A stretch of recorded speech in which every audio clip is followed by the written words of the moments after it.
Jonny Moseley here, welcoming you to another edition of Sprint Ski Press Weekly News, brought to you by Sprint, delivering instant access to your Sprint phone for World Cup video highlights, breaking news, snow conditions, and more. Text SNOW to 7777 from your Sprint phone today. And by Ski Press, the #1 source for winter sports news from around the world.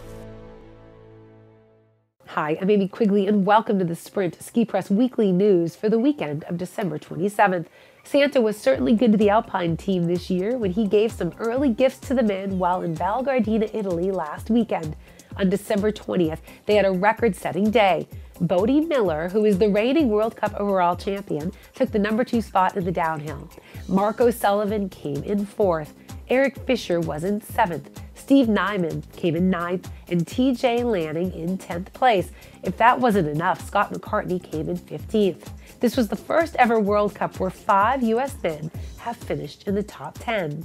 Not only did the U.S. men have a great outing, but 2 Canadians came in top 5.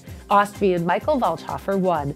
The women's downhill in St. Moritz, Switzerland was canceled. This weekend, the men head to Bormio, Italy, and the women to Simmering, Austria. In freestyle news, Hannah Kearney won the World Cup Dual Moguls event in Maribel, France on December 18th.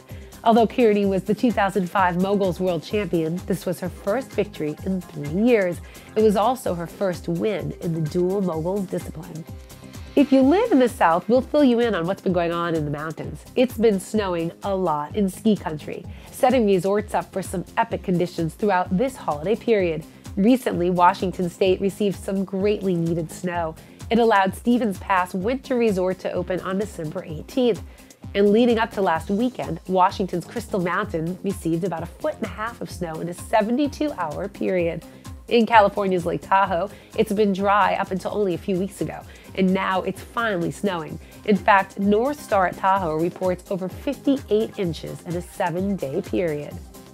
And in the Northeast last weekend, New York, Vermont, New Hampshire, Maine all benefited from several storms hitting the region in just a few days, leaving several feet of powder in some spots. In the East, Ski Vermont is instituting for the 2nd year in a row a New Year's resolution program in 2009 in hopes of getting new skiers and riders onto the slopes.